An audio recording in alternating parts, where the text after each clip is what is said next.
Good afternoon, everyone who's joining us.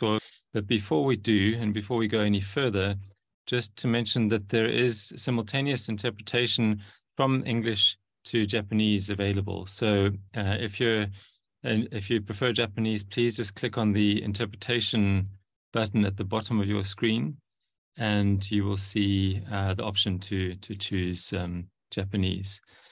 So everything that myself and the panelists say will be in English, but everything will also be translated into Japanese. You're also invited to send questions using the Q&A function.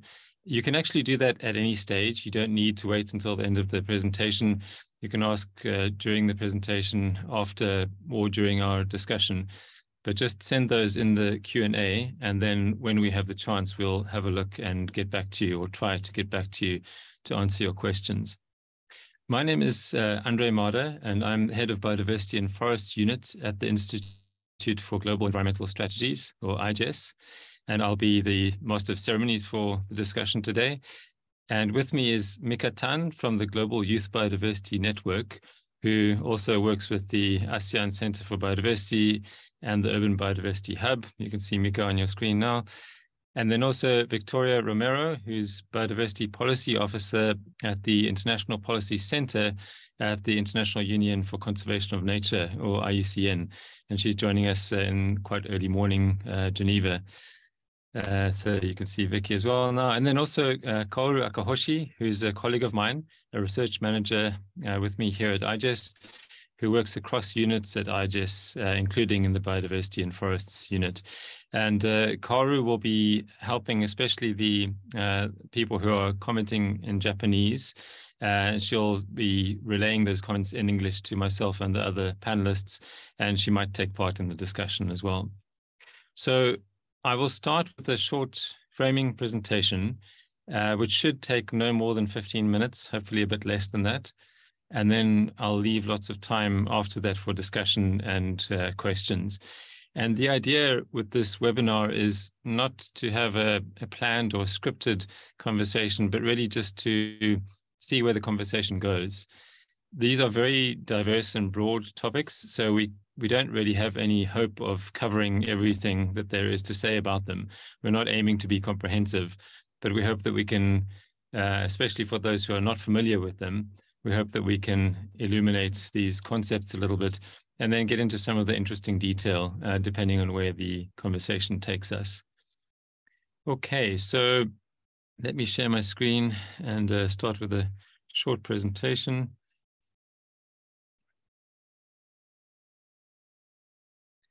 Oops. Kaoru, can you just tell me if you can see the presentation on your screen now? I've not started at the beginning, yes, but I'll get there. Okay, thanks. Yep, that looks fine. Can you see this, the first slide? Okay, great. Okay, so I've already introduced her, so I'll carry on to the first one. This is just an overview of the presentation and the main topics, which I have already mentioned, but we'll be talking a little bit about the Convention on Biological Diversity, the CBD, a little bit about the Conference of the Parties to the CBD, the COPs to the CBD, quite a lot about the Kunming Montreal Global Biodiversity Framework, or GBF for short, and also quite a bit about National Biodiversity Strategies and Action Plans, or NBSAPs. And then this, as I said, this presentation will be followed by a short discussion and then answering your questions.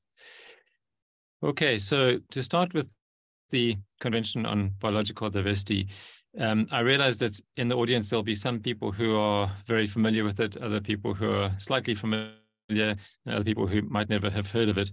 But I'd like to cater for everyone. So I'll, without spending too long, I'd like to just spend a little bit of time on the basics.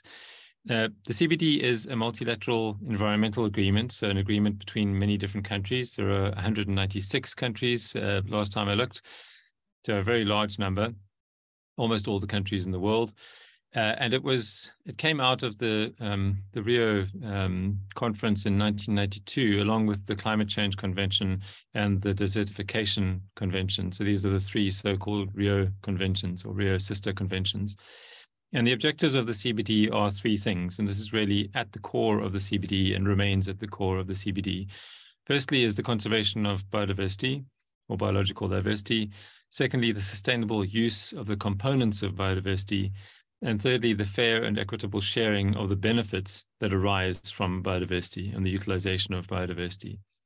And there's actually a protocol on the second and the third of those items, which I've mentioned at the bottom of the page. I'm jumping around a little bit, but just to mention that the detail of that second and third point has become so much that they've developed their own protocols. Now, the two main deliverables that countries are expected to deliver as parties to the CBD are national biodiversity strategies and action plans. Apologies for the typo. I was sure that I had caught all of them, or NBSAPs. And these are essentially, as the name suggests, strategies and action plans at the national level and expressing those to other countries at the international level through the convention. And then the other deliverable are national reports, which are closely related because they report on the progress which was planned in the NBSAP. So there's a very close relationship with these two. And I'll mention both of these later, especially NBSAPs. And then also the other sort of important mention here is that there are periodic meetings of the Conference of the Parties to the Convention. There are many other meetings of the convention as well, but the most important one, which ordinarily happens every 2 years, is the Conference of the Parties, or the meeting of the Conference of the Parties. And I've mentioned the protocols already, so let me jump to the next one, which is to talk a little bit about these conferences of parties. Now, I mentioned that normally they take place every 2 years, but because of COVID and related complications, there was a big gap of 4 years between COP14 in 2018 and COP15, which happened just at the end of last year, in 2022. And this is quite significant because countries depend a lot on the COPs because they are full of decisions that are taken by the parties collectively on how to conduct their work. And that provides guidance for work at the national level. And among other things, parties were waiting for guidance on national biodiversity strategies and action plans in the form of the Kunming Montreal Global Biodiversity Framework. So this is the third time that the CBD has produced a global framework of targets and goals to act as a template for implementation at the national level. The previous one, the second, was came out of COP10, which is here in Japan, actually, in 2010. And probably everyone here has heard of the IGES biodiversity targets, which were the targets associated with that strategic plan. Now, that officially came to an end at the end of 2020, which is when COP15 was meant to take place. But because of the delay, countries have had to wait for COP15 an extra 2 years for COP15 before having the final Global Biodiversity Framework. And that, because that Global Biodiversity Framework is used as a template for NBSAPs, that means that a lot of countries have been waiting to produce their latest NBSAPs, although most of them have already produced at least one NBSAP. At the COP, the agenda items, I'm not going to go into any detail on these, but there were about 32, if I remember correctly, agenda items, and all of the ones that you can see listed here have something to do with the Kunming Montreal Biodiversity Framework. So although there were some other important items on the agenda, the Global Biodiversity Framework was really the attention grabber and the part that everyone had been waiting for, that most people had been waiting for. So the Global Biodiversity Framework, pictured on the right side here, consists of 4 goals and 23 targets, which is a little differently laid out to its predecessor, the strategic plan. The strategic plan had targets under each of the goals, but this time the goals are separate to the targets. And the first 3 goals are really a reflection of the 3 objectives of the CBD that I showed early on. So the first one is about the conservation of ecosystem, species, and genetic diversity, the different forms of biodiversity. The second one is about the sustainable use of biodiversity. The third about the sharing of the benefits arising from biodiversity. And then the fourth is outside those, but very much related to the convention from the start. And that's about fostering and enabling adequate means for implementation. And probably the biggest focus there is financial means. And there was a lot of discussion about precisely how much was to be pledged to support the Global Biodiversity Framework. So those are the 4 goals. On the next slide, just to give you a warning, there's a whole bunch of targets. You're welcome to read through them, but I'm not planning to go through each of them because it'll take too long. But this is just to show you a little bit of an idea of the spread of targets, of these 23 targets. And what I have here is not the targets themselves, but what I considered to be the key words in each target that I've pulled out. And I just wanted to stress that this is not an official CBD interpretation of the targets. This is just my interpretation of what each target is about. If you ask someone else, they might pick out other keywords, slightly different keywords, but just to give some idea. And as you can see, they're grouped under 3 different kind of headings. The first of which is reducing the threats to biodiversity, the second of which is meeting people's needs through sustainable use and benefit sharing, and the third being tools and solutions for implementation and mainstreaming. So these are the 23 targets that already form the basis of what countries do at the national level. Sorry, I've just lost my control. 1 second. There we go. Now, I keep talking about national level and NBSAPs. Among the documentation that came out of COP15 was guidance on the structure and content of NBSAPs. It's pretty straightforward guidance, but the idea is that each country follows the same kind of template in expressing what they are planning to do. And this is for the sake of some level of global coordination and also global measuring of progress towards these targets. So this structure included alignment with global goals and targets. So for a particular target, a country is requested to indicate what kind of alignment there is with global goals and targets, and including enabling conditions and other non-target elements of the GBF. And then secondly, the degree of alignment. So not which targets are aligned with, but how well they're aligned with the Global Biodiversity Framework targets. Thirdly, the main policy measures or action to be taken to achieve the target. And then the indicators that are to be used to monitor the target at the national level. And for these, there are headline indicators, which are the most important ones or considered to be the most important ones. And then also component indicators, and then going down the list, complementary indicators and other national indicators. So countries they are not required to use only the ones that are suggested within the supplementary material to the Global Biodiversity Framework. They can also come up with their own national indicators if there's something unique to their country that they need to measure a bit differently. There's also a section for non-state actor commitments. So it's not just about what the parties to the CBD are doing, but also business and indigenous peoples and local communities and local governments and various others.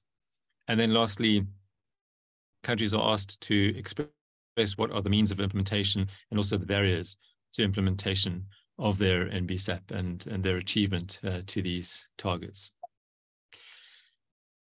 So that is, let me just stop the screen sharing.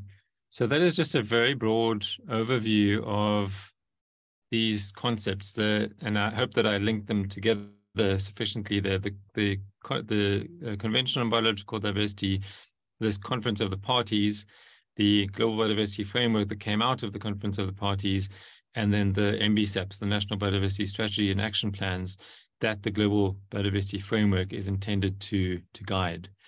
And I'll now switch over to a short discussion about these topics. So I introduced our guests earlier on.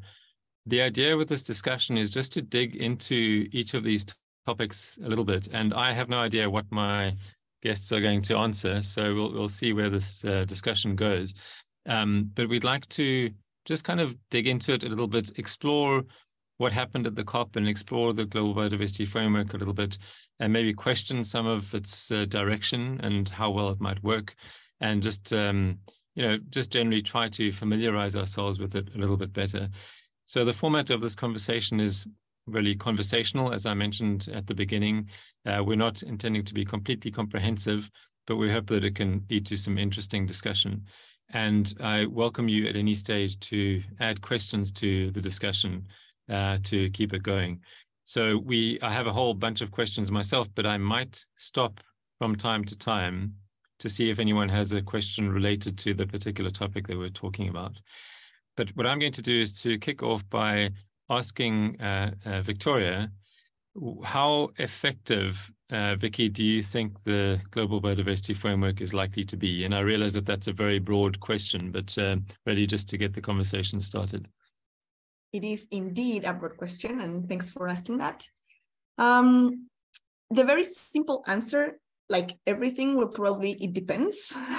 And it will depend on will, both political will and societal will.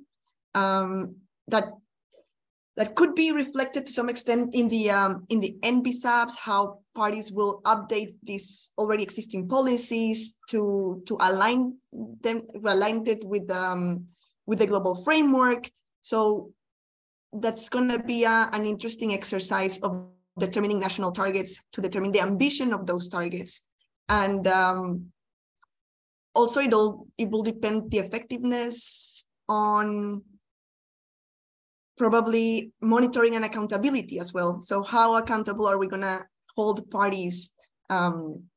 Because ultimately they can have this perfect biodiversity strategy and action plan, but if it doesn't get implemented, then it's not going to be very effective. I can say also that probably at the macro level, the global level, if you look at the framework, it already addresses some of the shortcomings of its previous strategic plan, like having, for example, a monitoring framework from the outset. So having the indicators to measure progress from the beginning will help parties already in the implementation and the effectiveness. The wording of the targets, they were made to be, in theory, smart, so that they are specific and measurable and time-bound. So those elements will hopefully help in the effectiveness of the framework. You mentioned the monitoring framework there, which I only touched on briefly in my presentation. Mika, as far as I know, the monitoring framework is still not in its final form. Do you think that that's is going to be an obstacle to countries taking up the challenge of starting to process these targets at the national level? I actually think that it's almost impossible to have the monitoring framework already set from the beginning, just because it's like a question of asking yourself, what do you measure if you want to know if you're healthy? Do you measure your own temperature, your body weight, your mass index? There are so many different ways.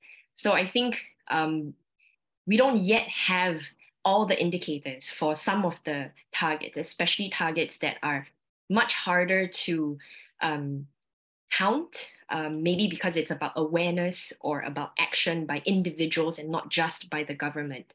So the framework is meant to be a framework for all, so not just for governments, but also for the private sector, for individuals, for civil society. So I think the monitoring framework, which basically means indicators and targets that the countries would reference when trying to set their own national targets to meet that global framework. I think the fact that it's not perfect right now, but that they set up a mechanism for civil society and for others to contribute, for experts to contribute to creating these indicators that are not yet developed. I think that's a really good sign to involve all these different sectors and stakeholders. Right, and I guess it doesn't necessarily need to hold up the production of NBSAPs. I know that a lot of countries are planning to submit them even in 2023, and a lot of others are planning to aim for COP16, which presumably will be happening next year sometime. Is that your understanding as well? So yes, I'll jump in and answer your question. Yeah, sorry, I should have specified.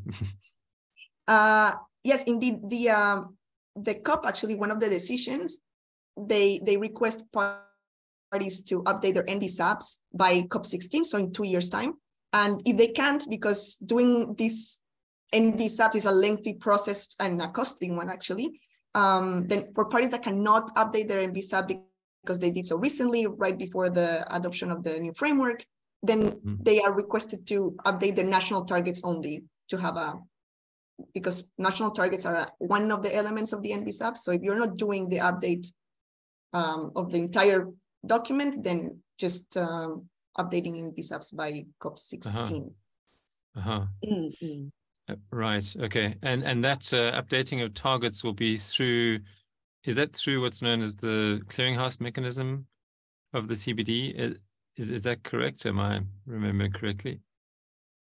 Yes. So they have to submit through they can do it also through, there's a template, or they can send it by email, but the clearinghouse mechanism is the way. Right.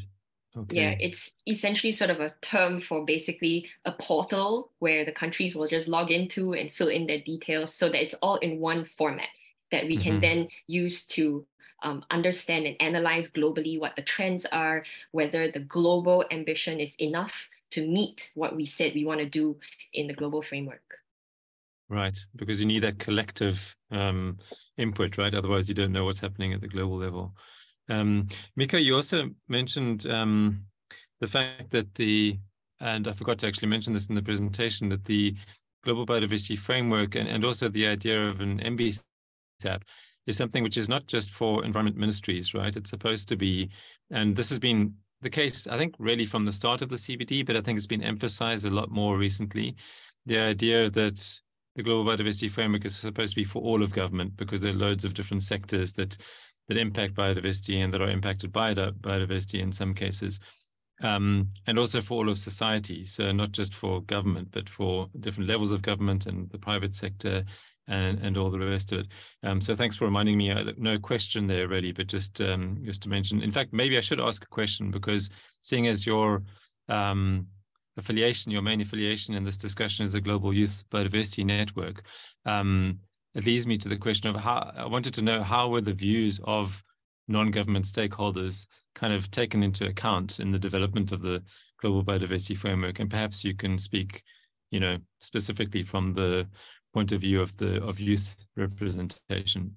Yeah, I'd be glad to. In fact, there's actually many different ways, but the main decision makers in a UN body like this for the COP are the parties. So civil society or non-state actors will try to do things in a few ways. First of all, have representatives there at the COP. So the Global Youth Biodiversity Network is the official youth constituency to represent youth at the CBD processes. And then, so being there, having a voice to represent the youth was one way to be there. So there are various things we do, like give interventions or statements. So these are sort of like very formal scripted things. But then along the sides and the corridors, in our sessions before the COP even, we also talk with the countries.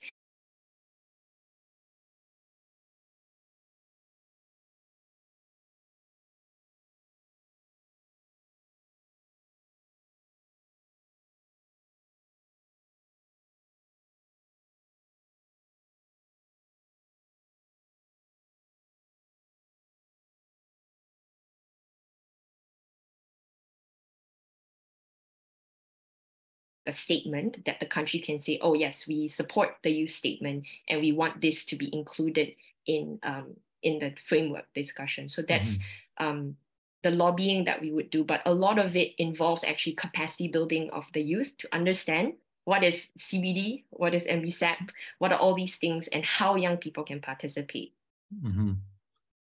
Okay. Actually, also just wanted to get back to something else that I think Vicky mentioned earlier on, but just before I do, a very quick admin point. I've noticed that there are a couple of questions coming through.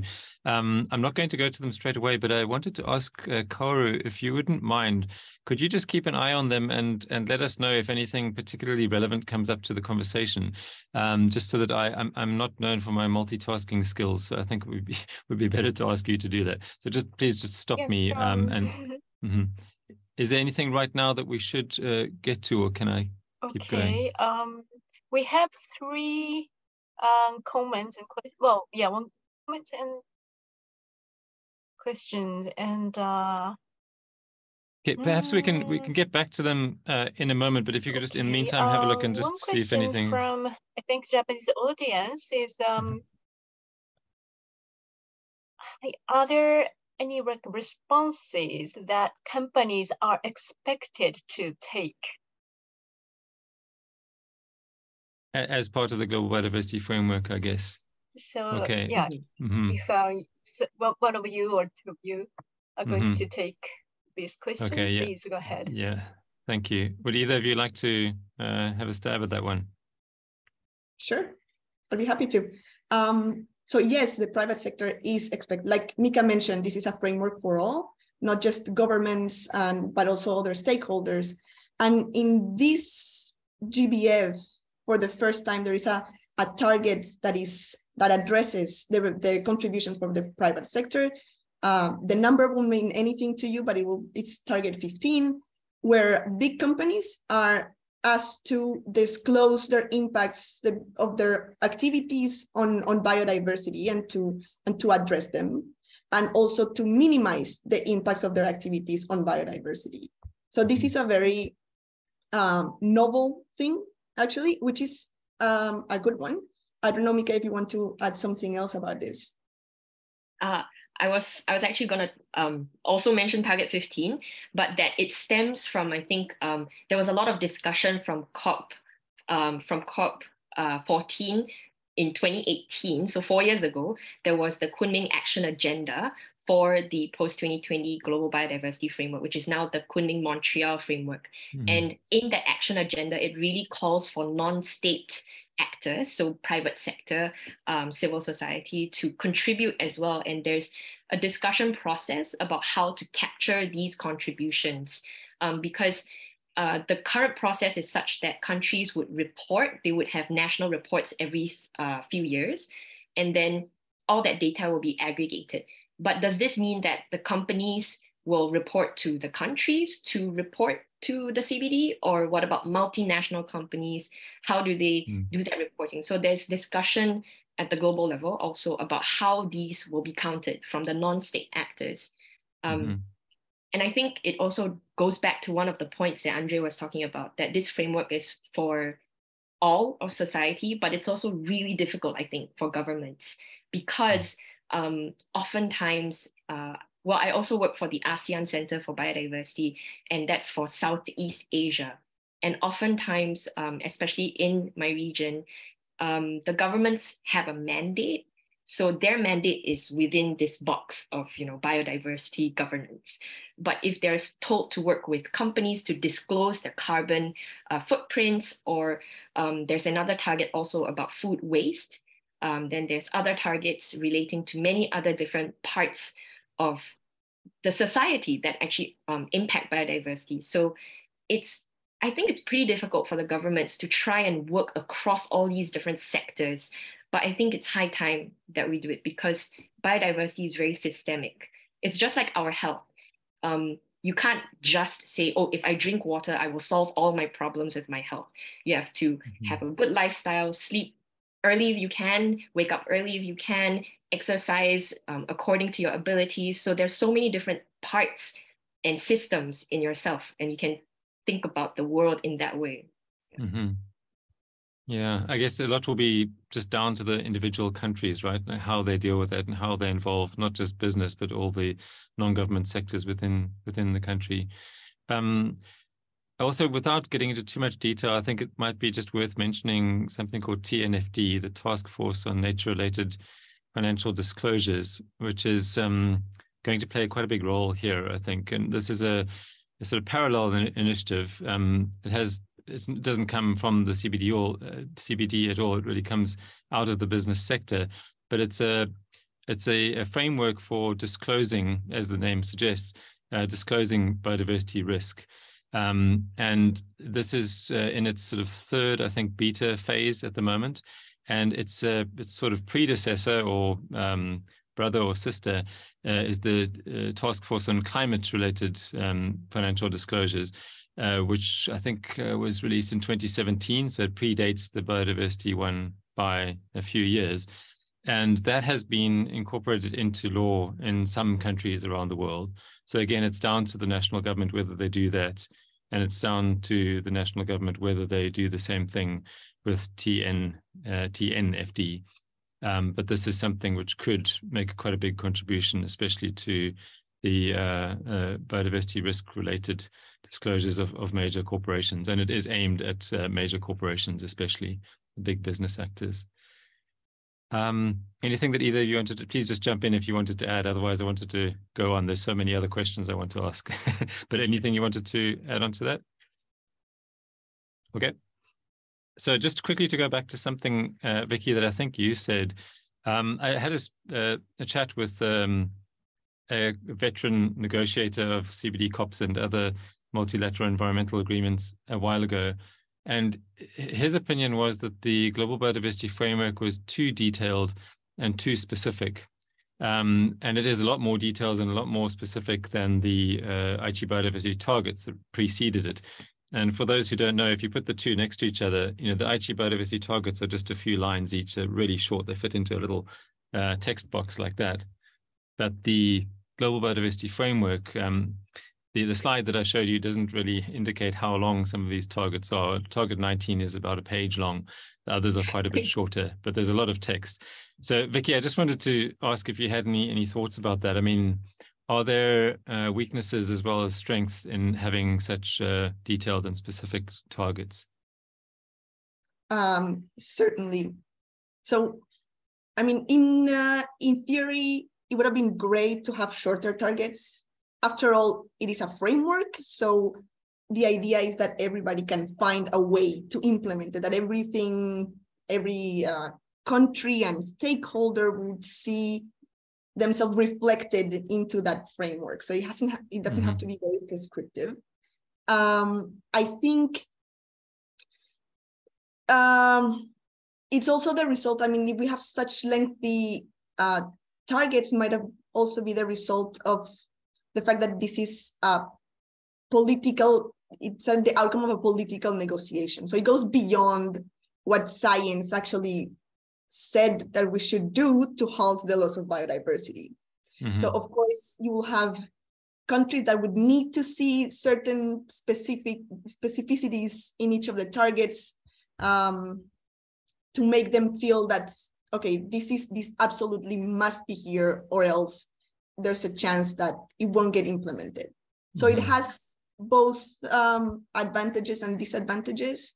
For example, if you see sometimes if something is not mentioned, that it don't capture the attention of the public that much. That is also true. So if you see for the IGES targets, IGES target 5 on halting the loss of natural habitats, it says including forests, and that meant that a lot of the attention was focused on that specific ecosystem and not the full breadth of natural ecosystems out there. And the same thing happened with the target 10, that it was meant to address the impacts of climate change on vulnerable ecosystems, but it specifically mentioned coral reefs, and then all the attention that became the coral reef target to some extent. So there is this perception that the more specific you are, the better it will get implemented. So they're not fully wrong, but yeah, certainly I think that they try to shorten a little bit the targets by making a section like would be an umbrella section where they would include everything that would need to be applied to all the targets. But in the end, you still see some specific mentions, like repetition somehow. Right. Okay. Yeah, some good points there. Now, I guess time will tell. I should just mention also that for those who are familiar with this topic, they'll know this very well, but others might not, that the IGES biodiversity targets, unfortunately, none of the 20 targets was really comprehensively achieved. So there was some good progress towards some of them.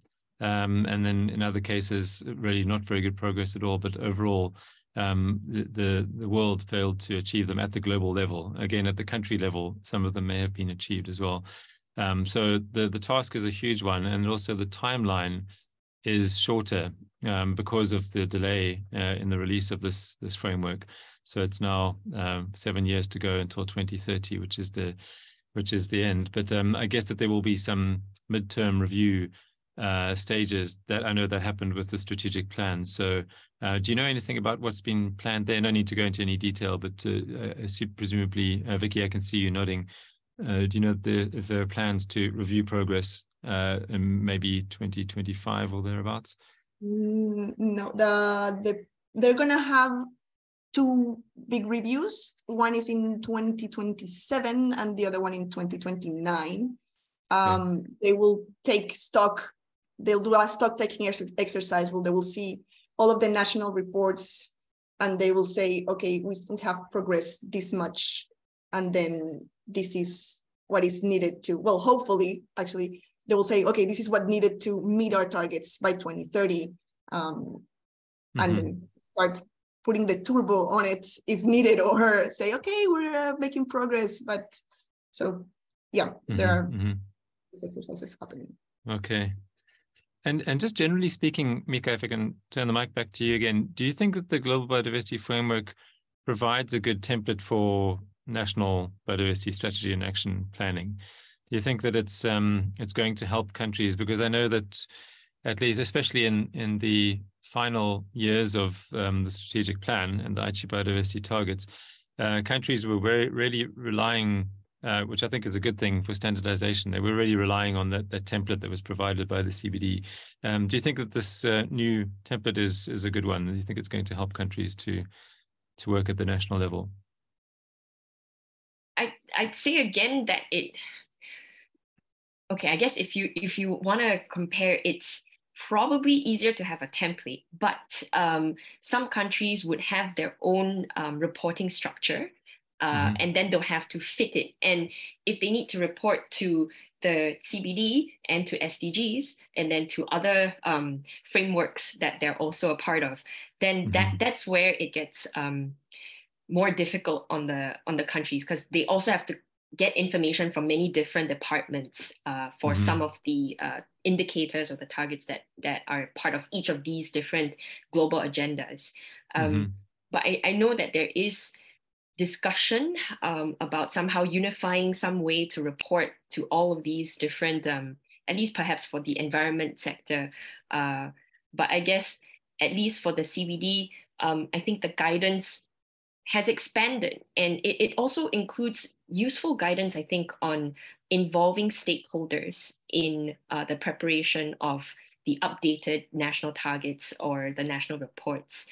And coming from sort of the youth perspective, now there's guidance that says, did you involve stakeholders in the preparation of your renewed NBSAP? Then there's a yes, no checkbox. And then if yes, state who, So we're all now sort of latching on to that to try and say that young people and many other kinds of stakeholders are very important to be involved for the implementation, because planning is one step, but implementing it is another. And you need whole of society to implement the framework. Right.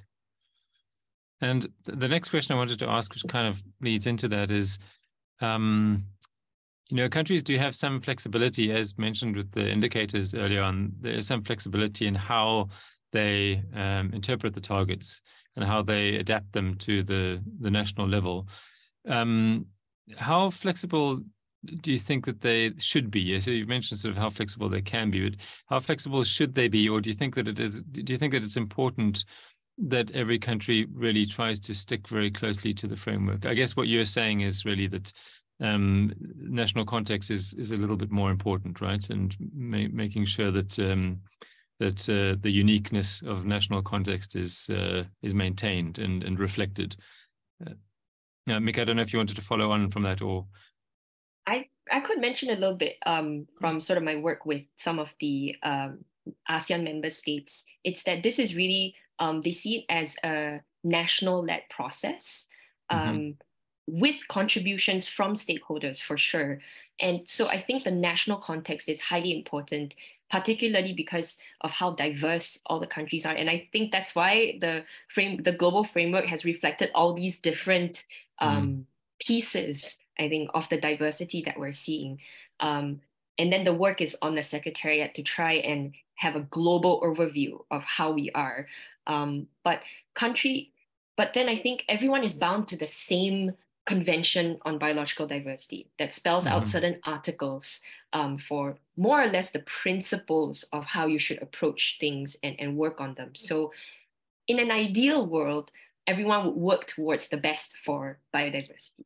But I think there are also many considerations, and some things might not be in the hands of the biodiversity departments. It might be in the hands of other departments that they rely on. And I think there are trade-offs with each decision that's made. So if, but I guess ultimately the world doesn't necessarily there are limits in the world. So at what point do we trade our future off? We are already trading our future off for today. So these are, I guess, the big broad questions that young people tend to ask, because we think we can, it's easy to sort of get stuck into figuring out all the small little percentages and the numbers right now and the trade-offs. But then taking a step back and thinking about in the future, I have a very young child. What kind of a world will she live in? I know that by 2030, so much of our coral reefs would be lost that she might not be able to see much when she can actually go dive. So that's the world. And is that the world that I want to bring my child to?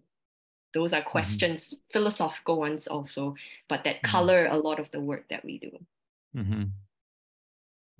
Vicky, did you want to add anything to that? If not, I was going to change the topic a little bit. So before I do, let me just give you a chance. I was actually taking your question in a much more literal way, but I think we've covered a lot of that in that about the flexibility of countries appropriating themselves of these targets. Certainly national circumstances are key. Unlike climate, where the effects are felt across the globe, biodiversity is very geographically localized. So that changes things a bit. So there are countries where they have a lot of biodiversity. I'm Colombian. We're a mega diverse country. I live in Switzerland, which is still biodiverse, but not quite as much. So you would say that the level of ambition expected from both countries will certainly not be the same. So that's where the flexibility comes from.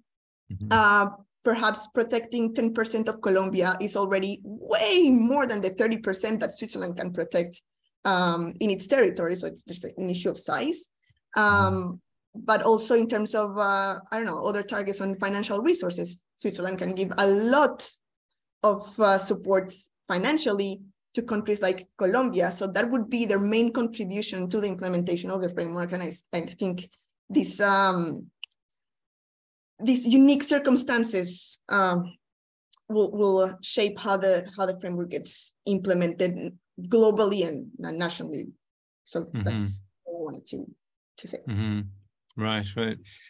Yeah, we're talking earlier on something you said now just reminded me, there is a tendency, as there was with the Aichi targets, to kind of distill the idea behind a target down into a couple of words, right? And one thing that I've noticed already, and even before the Global Biodiversity Framework was adopted, there's one target 3, on protected areas, which has really, I haven't done an analysis, a media analysis, but I'd be willing to bet that it's had at least 90% of the attention.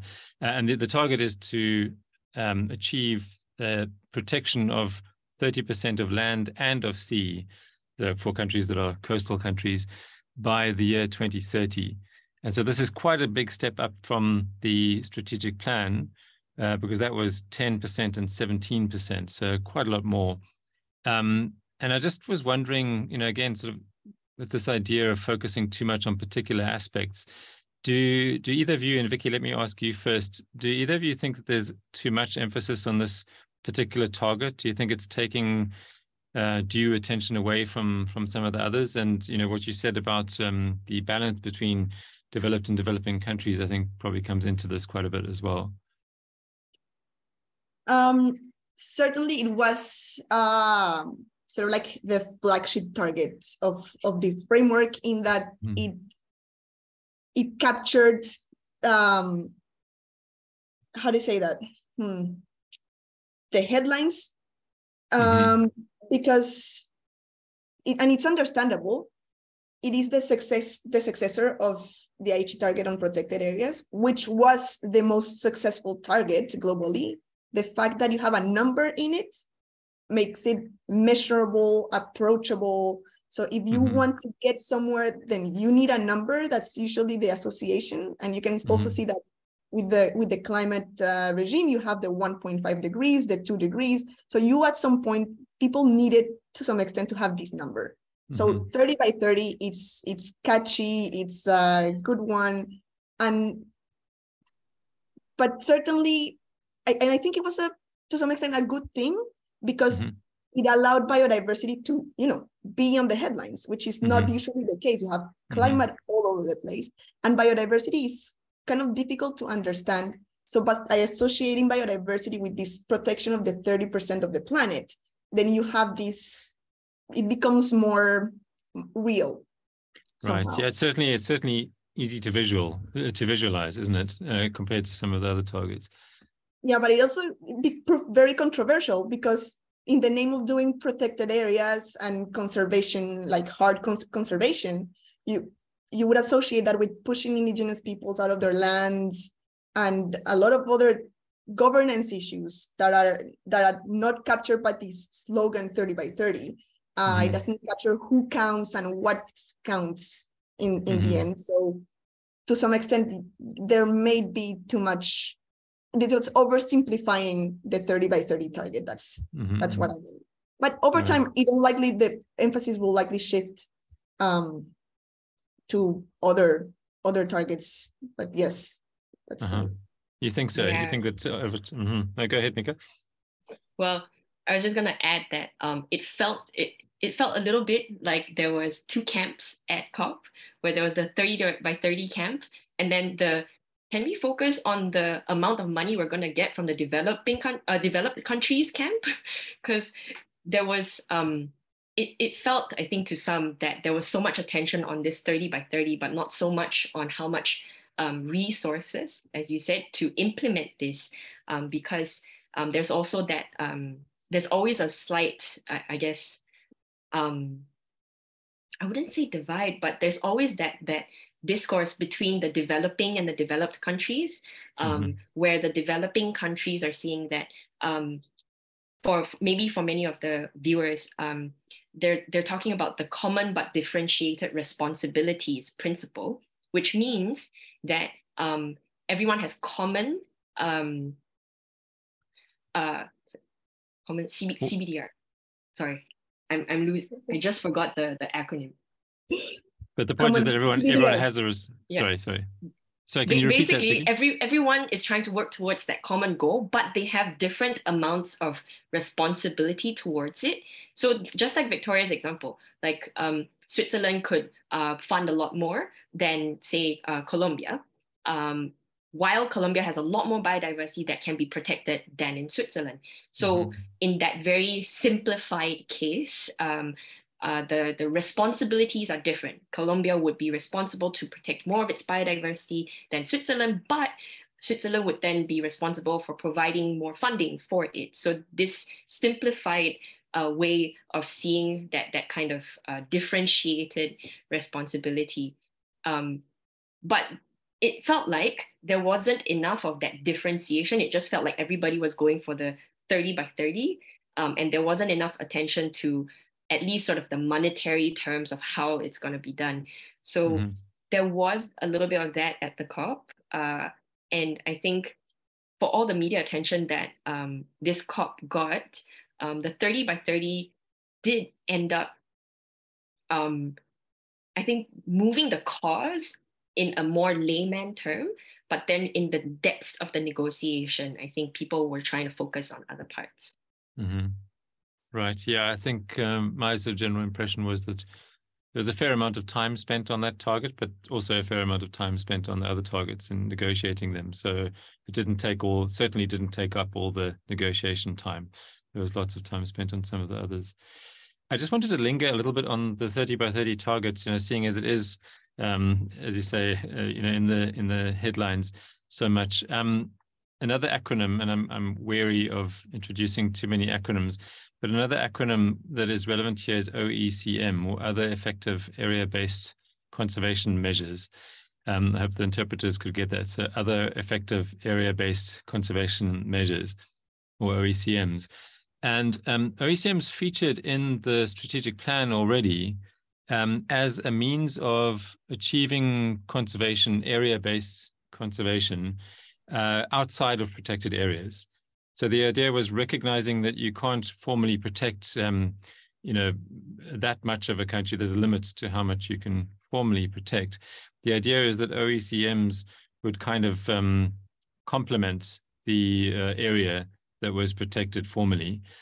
And maybe it's just my perception, but my understanding is, or my perception is that OECMs featured much more strongly, and the discussion on OECMs was much louder around the Global Biodiversity Framework compared with its predecessor, the strategic plan.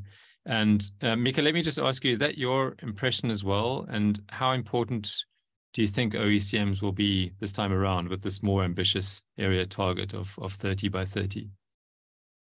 I think the term OECM managed to get a legal definition. I think IUCN worked on, IUCN had a team to work on the definition of OECMs.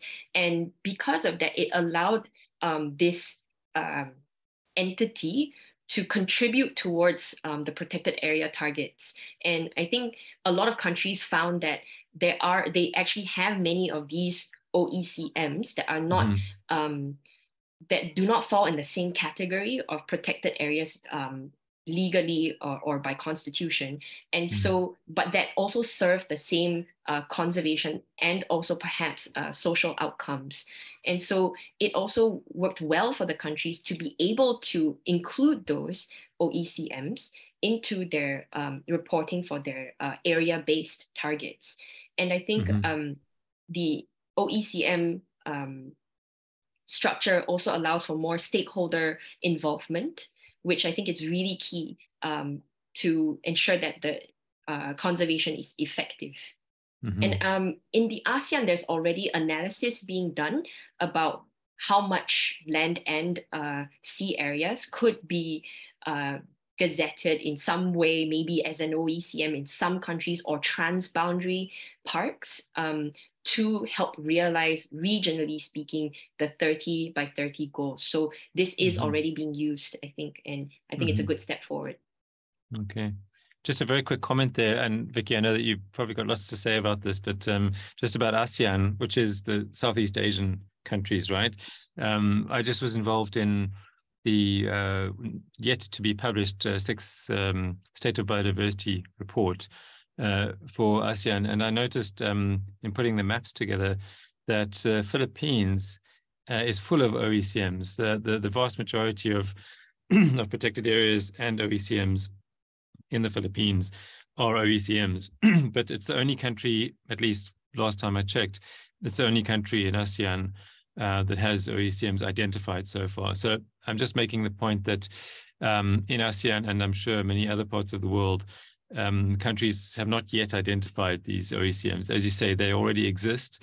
For example, some traditionally managed areas which are very good for biodiversity but are not recognized as contributing to biodiversity. But Vicky, I'm sure that Mika's already mentioned IUCN's role there. I probably should have asked you first, but what do you have to say about that? Yes, to answer your question, OECMs will definitely be more important this time around. The fact that there's a formal definition that was adopted, yeah, certainly IUCN worked on a definition, but it was formally adopted by the COP in 2018. Yeah, it was COP 14.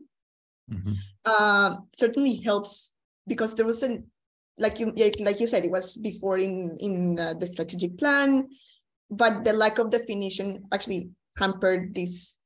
Was very abstract idea. Now we have a formal definition. Like you mentioned already, the main distinction between OECMs and protected areas is that the protected areas, its primary conservation objective is conservation, whereas in OECMs, they don't have to. They can be, conservation is a secondary or even third objective of the area. So it's like the recognition that there are these areas outside protected areas that do have, and it's important to mention that it's long-term conservation benefits. It's not a small parcel of land that you have agroecology that will certainly contribute to biodiversity via another target, but it's not an OECM. So yeah, it's the fact that conservation happens also outside protected areas and under different governance regimes and involving a whole host of other stakeholders that are not necessarily governments. Like you mentioned, traditional lands. So yeah, indigenous people certainly would fall under that category. And even the private sector, you know. So yeah. And yes, the IUCN's World Commission on Protected Areas was the group that was mainly working on the definition, and now they have also, they released a few years ago, actually, after that definition was adopted, a publication that is not only recognizing OECMs, but also reporting on them, which will have an implication of to measure to consider OECMs as part of this 30%. This might be a silly question, but let me try anyway. Just one more about OECMs and protected areas. As far as I understand, the 30 by 30 target, that 30%, whether you're looking at land or sea, that 30% is the sum of protected areas plus OECMs, right? So a country could have 29% OECMs and 1% protected areas, or formerly protected areas, or other way around, they could have 29% protected areas and 1% OECMs. And there's no, I hope I'm not wrong about this, but I don't think there's any specification in the Global Biodiversity Framework that the protected area component of that should be a certain level. If I'm right about that, is that potentially a problem, or do you think that countries, there's enough goodwill among the governments of the world to not utilize that loophole too much? Can I? Please, sorry, I was asking you, Vicky. I beg your pardon. Yeah. I think in this sense, there are probably other components of the target. This is one of the lengthy ones. And in this case, actually, it's a good thing, because what it's important here is not so much the designation, whether it's a protected area or OECM, but the fact that areas of importance for biodiversity are prioritized in conservation. So whether that is through a protected area or through OECM, the percentage, there's no limit. And the other fact, the only thing probably is the fact that we are not beginning from zero, from scratch. There's already a work being done. And like you mentioned, some countries have already achieved this IGES target 11, and they protected already like 17% of the land according to that. So there will be a percentage, a higher percentage of protected areas. But the important is that they protect the areas that count. So where is persistence of biodiversity and not some place devoid of completely of biodiversity. And I guess that, just to quickly complement that before I ask you for any additions, Mika, I guess that there are different levels of protected area as well, of different levels of protection. So you may very well find that an OECM is doing a much better job at conserving than a certain protected area, right? The fact that it's formally protected doesn't mean that it's going to be doing a better job than an OECM necessarily. It might just be a bit more formalized and legally enshrined, perhaps. Okay, Mika, did you want to add anything to that before I go on? I think maybe just a perspective from the youth. There was a consultation done with via GYBN to find out what young people thought about. Oh, sorry. I just had an alarm set for when I usually have to go pick up my daughter in half an hour. But sorry about that. So the Global Youth Biodiversity Network did a consultation to find out what young people thought about this 30 by 30 target. And the we didn't manage to do in all of the different countries that we have chapters, but we also did consultations on many other topics. But in this case, the mainstay is that effective conservation that achieves ecological and social goals is our key, is sort of what we care about the most. That we do not want paper parks or paper OECMs, that effective management and governance by the rights holders of the area is what counts. So again, it's sort of like how it's being done is really important to us. So the 30 by 30 in itself is not necessarily good or bad, but it's how it's being done. Right. And you've mentioned, and we have mentioned a few times, the indigenous peoples and local communities. Maybe just to add quickly that I think certainly more than in the strategic plan from 2010, indigenous peoples and local communities are quite well recognized in the GBF in about 6 different targets, if I remember correctly. Cora, I saw your camera come on. Did you want to interject? Andrea, we received a couple of questions, and I'd like to take one question about 30 by 30. We just discussing from a Japanese audience. It says 30 by 30. The idea of the 30 by 30 is understandable, but it has not so much to do with our own life and actions, like everyday life. So in order to achieve the objectives of the convention, probably it's necessary to change the people's lifestyles and actions, and also like actions of companies, activities of the way to activities of companies and the policies, government policies, and this person, he or she, thinks it and appeals regarding that framework from this point of view is quite necessary. I guess you all think it's you all agree with this idea. But if you have any additional comments on this, please. Thanks a lot, Koru. I think it's also a useful way to steer us neatly away from the 30 by 30 targets so that we don't speak about that for the rest of our time here. So Vicky, I think that kind of guides us to a few of the other targets. Do you want to talk about those a little bit, the ones that are specifically relevant to, I guess, sustainable consumption and production, especially? Certainly.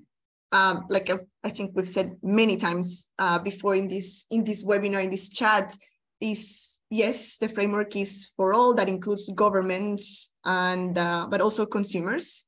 So it is that way the everyday person. It's kind of funny because governments are negotiating all these big frameworks and they have all these policies, but and it's kind of a shame that the way that the targets are phrased are not that simple to understand. But the fact is that there is a target there for everyone, and for the everyday person, you may think that your life is away from these protected areas because you're a city person, for example. And there is, in fact, a target on sustainable consumption. And it's sort of reflected there are like 3 targets that address exactly what you just said. So government policies on one hand, that they have, the term that they usually use is mainstream biodiversity. But this is nothing more than integration of biodiversity in national policies, not only through the NBSAPs, but also that these are embedded into other national policies, especially on, I don't know, climate, for example, and sustainable development policies as well. So everything from water and sanitation, for example, or, I don't know, energy, that they take into account biodiversity in these national policies. Then you have the one that we mentioned before on target 15 about the private sector having to disclose these, but they also, and I forgot to mention this before, they have to inform the consumers of their impacts of biodiversity of the activities on biodiversity, so that the consumers can make an informed choice. And the last one is that governments, and everyone basically that can, provides enough information that they can make, so that the consumers can make an informed decision, and that decision makers also, actually there's another one, that decision makers have all the information that they need to take the right decisions. Right. On knowledge and data, right? Yeah, please go ahead, Mika. Yeah, I was also going to mention another target. So you can see that we're talking about all these many different targets that tackle different aspects of changing not just personal but societal behavior and collective choices.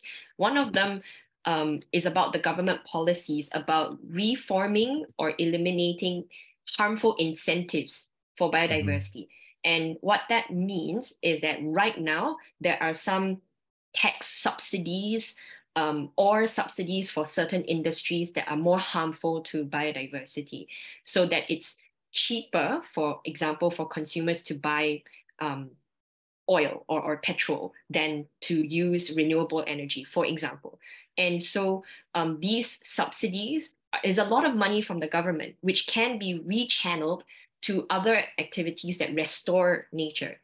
And so there is a target about phasing out and eliminating these harmful subsidies, so that we can rechannel that towards more towards things that are more environmentally sound, and that is probably going to be pretty quite a big task, I think, for the governments, because you're talking also about trade policies. You're also talking about agreements beyond what's traditionally in the biodiversity sphere. So I think without collective will, also from the private sector and from consumers, that this will be very difficult to achieve. But that's also why you have all the other targets that try to, target different stakeholders that can play a part. Right. Yeah. I just slightly to change pace a little bit there. There's a lot that I could go into there as well, and maybe we'll get back to it. But I'm just where we do have a few questions remaining. And I just wanted I have one more of my own, which could lead us down a long path as well. So before I do that, I just wanted to get to the three remaining ones that we had. The first one by Ahmadavi, I just wanted to ask if you could kind of reformulate that into a question. If you're still with us, if you could maybe just send a short question, because I'm struggling to know exactly like how to respond or how to answer to that one. So while you do that, if you are still with us, let me just read out the one other English one, and then we can deal with the remaining Japanese one. And let me just quickly do that. So the remaining English one, and not necessarily directly relevant to what we've been talking about, but C. Masson wrote, we've seen at the New York UN Water 2023 conference that the CBD and the GBF will now interface directly with the UN Sustainable Development Goals in the decade on ecosystem restoration. So this is this 2021 to 2030 is also the UN decade on ecosystem restoration. And he or she is asking, please address how freshwater biodiversity, or is asking how does freshwater biodiversity, how is that managed between the CBD and the Global Biodiversity Framework and UN Water and SDG agendas? And I think this is a nice question, because it also it goes into this whole issue of, it's not just those agendas that have been mentioned here, but there are various others. There are at least 7 other biodiversity related conventions, and a fair amount of overlap between what the different conventions do. So quite a big question, but would either of you like to take a first stab at answering that? Maybe just put your hand up if you'd like to go first. I'm not sure who would be the best to ask. Go ahead, Vicky. Okay, I'm gonna take a stab at it. It may seem like the UN Water Conference highlighted the interlinkages between the CBD and the Sustainable Development Goals, but the fact is that this link has been there before, and it predates even the existence of the SDGs themselves. So there is this, well, not a belief, but it's a fact, I think, that the Sustainable Development Goals have these 3 pillars. So it's social on one side, and economic on the other, and environmental on the other. So, and if you, I don't know if you have seen, there's this graph that goes around a lot. Like they call this the wedding cake, where you have 4 SDGs at the base, and then you build on the other SDGs are on top. So the base is actually the SDGs that relate to life on land. So SDG 15, life on water, which is SDG 14, SDG 6 on water, and I'm forgetting, and climate is the 4th one, I believe. I think so, yeah. So those are like the bases under which all other SDGs are built upon. Basically, it says that without that basis, pretty much everything falls. The reason why I'm mentioning this is because there is no really a management issue. You have the SDG is say a bigger framework. You have a global biodiversity framework, like this is this. The SDGs would be like this massive framework. So it's about contributing piece by piece to this huge sustainable development piece. So certainly you have fresh water, it's in some targets of the Global Biodiversity Framework, but you have also, like Andre mentioned, other conventions that also do with water. And I'm thinking about the Ramsar Convention on Wetlands specifically, that will also, that aims to conserve and wisely use wetlands. So there's there is, everything contributes there, and it's what it needs to be in people's minds and in government's mind as well, is the fact that you do something in one place, it'll trickle a little, I don't know. In this case, it won't trickle if it's a massive one, but it'll contribute in any case to one. So there's no duplication, but everything that you do for freshwater biodiversity or for land terrestrial biodiversity, it will contribute to not just the CBD, but it also contribute to other biodiversity related conventions and ultimately the SDGs. Yeah, it's interesting. I often hear people talk about biodiversity and the SDGs, or climate change and the SDGs, but really they're both very much a part of it, right? They're 2 of the components of it, and water is another one. Mika, did you want to add anything to that? Yeah, I think I just wanted to re-emphasize sort of the connectivity between all these different goals, because ultimately the environment is very much a systemic, complex issue. And there are also, based on that wedding cake diagram, I know what you're talking about. You can think of it sort of like the basis of our physical life, where there's fresh water, there's the life on land and life below the water. But in order to but we also need to remember that as we are trying to achieve our goals in some of these maybe bottom level, foundational level SDGs, that at the same time we can also help achieve the others, and not try to work counter effectively. So for example, in the climate space, there's a lot of talk about offsetting or planting, or just having tree planting to absorb carbon and reduce your carbon emissions, and therefore climate change can be solved. But we also have to think about the ecological impact of planting many trees. Is it going to be native trees to where you're going to be planting? Are you just going to plant one type of native tree in like a whole broad area, or is it going to be more mixed and more natural to what was more like an ecosystem? So these questions, so the intention can be well, but understanding that linkage between all these different topics, including, for example, the role of gender. I think that's SDG, was it 5 or 6? The role of gender in Sustainable Development 5, yeah. And how that can enhance your biodiversity or climate initiatives. So having that broad systemic view, I think, is really important for any policymaker working in the environment space. But again, sometimes government mandates are difficult to work around. So I think there really needs to be recognition politically that governments have to work across different sectors and units, and for the leaders to really assist in that. Yeah. Yeah, that remains one of the huge challenges, right? This whole idea of mainstreaming. I just I noticed that Ahmad has just told, so it wasn't really a question, but more of a point. He said that IUCN should also support non-government scientists from developing countries, in particular those in MENA countries. I'm not sure if you mean IUCN or CBD, but Vicky, I don't know if you wanted to respond to that. Otherwise, I can respond. I think I have a couple of things to mention there. Just to say that if it's IUCN, how do I put this?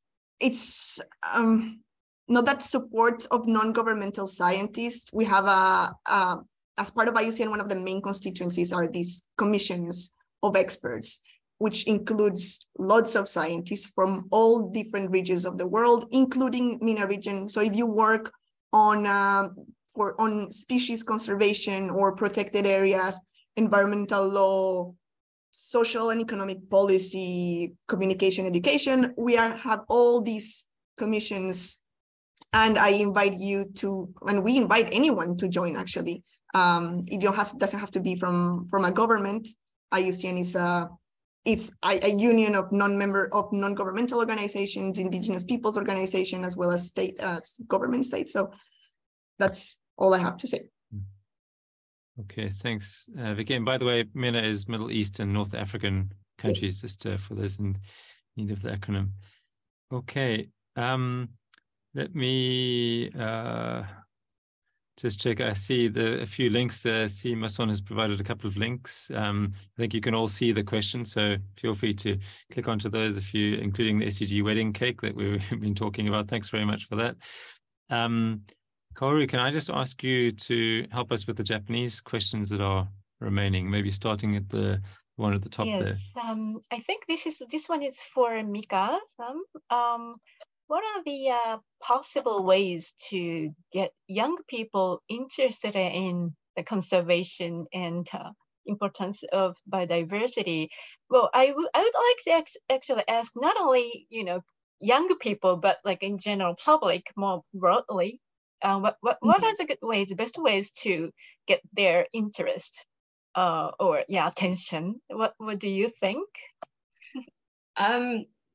Personally, I was very affected by a movie about climate change, but it was a movie of very bad science. It's called The Day After Tomorrow. So I'm like that generation of people, but not too far back. Some other people are very moved by an inconvenient truth. So if, for example, I think also environmental messaging is also mixed a little bit in mainstream movies. So for example, the Avengers, when Thanos snaps his hand because he's sick and tired of humans, destroying the planet themselves, and he hopes to halve the world's population with a snap of his hands. Those are ideas that stem from these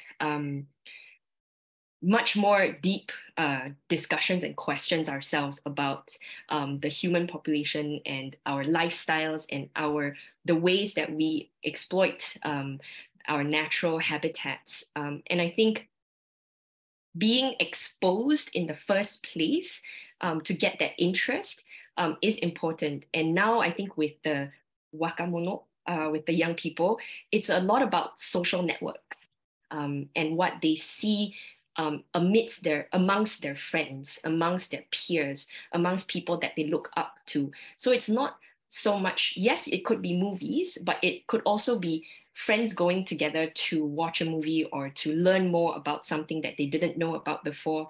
It's much more of a social thing and being connected to communities. So I think a lot of young people start getting engaged when they do volunteering activities, and they start learning about social issues, about community issues, about environmental issues. And then that's the first step. But to really continue in it, to have your group that you belong to, your gang that you're with, I think the support community is very important. So on a personal level, getting involved is that part.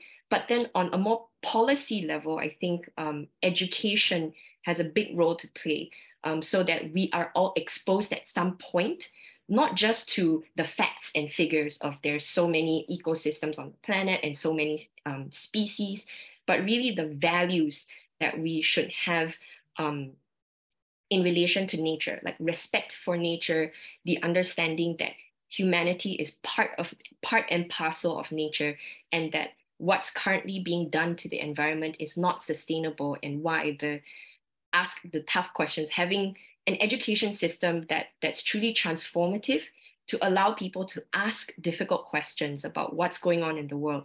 So on the policy side of things, I think if education policy can look into values-based education, not just facts-based education, then that would also be sort of a foundational trigger, I think, for people to care about the environment. Mika, just in terms of more direct, I'm not sure if this is what the question was about really, but if anyone is kind of interested in becoming more directly involved in CBD itself, now that's a bit tricky because there's limited space at these COPs, and even as a group of organizations, you have to wait your turn sometimes for hours to say what you have to say. But I guess that the Global Youth Biodiversity Network would be a good place to start, right? For people who are interested, I mean, to become a member or to somehow become involved with that. Yeah, the Global Youth Biodiversity Network has a chapter in Japan. I think a lot of the viewers are from Japan. And I mentioned before, we have over 50 national chapters now, and including sub-regional chapters like Southeast Asia or GYBN Africa, for example. So there's on GYBN.org, you can find ways to join the Telegram chat group, to join the different chapters that you're a nationality of. And then there are lots of opportunities and ways to engage. Each chapter is more or less it's really organic in GYBN. So each chapter more or less organizes their own activities, but there are global campaigns that we also do. And then for COPs or for the CBD meetings, that's where the global GYBN team will then, depending on the opportunity, there might be a delegation that they will be able to select and fund to join these events. Or we would do, for example, consultations in all of the different countries so that we can hear from the youth and bring that voice to the global stage. Then also to sort of pass down what has been decided at the global stage to the different countries. Okay. So yes, definitely, I can also type in the chat box. So it's GYBN.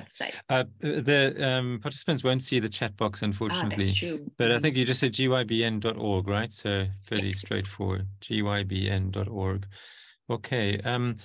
Let me just go on to, I don't think there's going to be time for my last question, but let me just read out another English question. So someone has said, the Japanese government published its National Biodiversity Strategy 2023 to 2030 at the end of March, so just a few days ago at the end of the fiscal year. And it clearly states the word nature positive, which is something I think all the panelists are very familiar with, but we haven't actually, I don't think we've mentioned it in this discussion in the 2030 goal that's mentioned. So the questioner says, considering the fact that the GBF omits the word nature positive, do you think the Japanese approach will be a trend for other governments when updating their NBSAPs, or could it be a unique move? Can I ask you, Vicky, to give that one a try? Sure. I don't think it's going to be a unique move from the government of Japan to include nature positive. There's a big momentum behind that.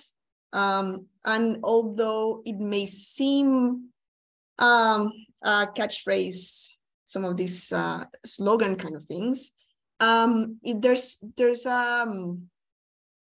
in fact a theory behind it, and actually it's more of a graphic. It's an image basically about bending the curve. And while it's not part of the mission of the GBF for 2030, it does say the mission is to halt the loss of biodiversity by 2030, and bend the curve and start going into the positive. If biodiversity is going like this way, we'll reach an inflection point by 2030 and then start improving the status of biodiversity after that and until 2050. So I don't think it's going to be a unique situation for Japan. I've heard that there are many governments that are really invested in pursuing this nature positive, not only for government, the concept itself. I think we're gonna move towards more definition of it to make it more tangible with something behind it. Just to add on to it, Andre. Similarly, nature positive was one of the topics that we also did a consultation with for the youth to understand, because I think this term really came up quite recently in the past couple of years. And before that, there wasn't much, there wasn't a definition of this term. So some of the countries were also wondering, what exactly would that mean? Is it just a catchphrase like the 30 by 30? What exactly does it mean when you break it down? So we also did that consultation, and similarly, I think we are just, the youth are just worried about the possibility or the opportunity, the space that it opens up for continued destruction until you sort of reach that net positive or net zero, and then going into positive, because at this point it's still, it would be difficult to say that destroying pristine forest and then growing it and saying by 2030 I've regrown the same amount of land back in 10 years. Is that still going to be the same level? But of course there's a lot more science that goes behind the definition and the understanding of restoration and how do you reach net zero or net positive. So and baselines, exactly. So I think it's that concern that we have, that when not interpreted properly, it might result in greater harm in the near short future. So that's where I think with that understanding, there's going to be work to come to really make sure that the term itself also will have weight behind it.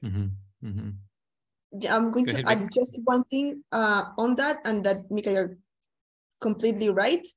The fact also that it's nature positive and not necessarily biodiversity positive does mean something. So a lot of work will need to be, because it'll have, I'm thinking about trade-offs. You can do a whole park of, we're moving towards like in the energy transition, for example, you're moving towards phasing out of fossil fuels, moving into renewable energies. If you do a dam, for example, it might be nature positive in that is you're moving away from fossil fuels. Of course, it's positive, but what does it mean for biodiversity? So those are the kind of considerations that need to be spelled out when we use this term nature positive.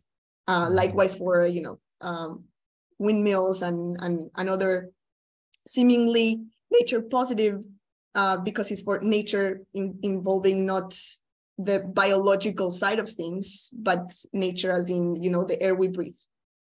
Sort of I'm so tempted to go into a discussion about that one, but we have thanks, Vicky. We have just a minute left to address, and we've only got one more question to address. So Kaori, could I ask you to read out the final Japanese question there? We can see if we won't squeeze it into the minute, but maybe we can go 2 minutes over. This is Japanese one, ne? Okay. Yes, yeah. Okay. So this is one from Japanese audience, and he or she said when he or she drove from Laos to Kunming a couple of years ago, he or she saw that all the border areas were bare mountains, no tree mountains, and were a major cause of flood damage to the Mekong River.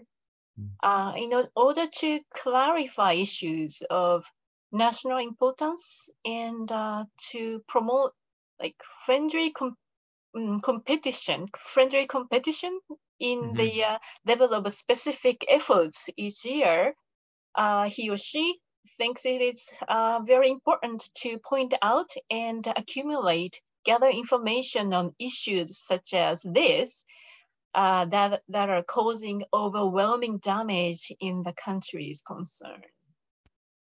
This is not a question, I don't think, but it's a comment. Okay. Okay, well, that's actually perfect because it ends us exactly at 1/2 the hour. So do you think I can just go ahead, have a little Mika. quick one? Sure. Yeah, I think Vicky also mentioned this earlier, that the impacts of biodiversity tend to be a bit more localized than the climate. In this case, it's more regional. So I think the role of regional organizations to address regional issues like this with the global framework as a guidance is really one of the mechanisms. For example, there's the Mekong River Commission, where the countries that contribute to or are part of the Mekong River are part of. Then there's also the ASEAN Center for Biodiversity for this region. So there are also similar centers around the world. So I think regional collaboration will also be really important. Absolutely. Great. Thank you very much. Thank you, Mika. Thank you, Vicky. Thank you, Koru. Thank you, everyone behind the scenes. I didn't introduce some of the other anonymous faces you can see behind the scenes, but thank you very much, all of them. And thank you very much to you, participants, for joining us and for your interesting questions. This webinar will be posted on YouTube in a few days' time at most. So if you'd like to rewatch it or recommend it to anyone else, please feel free.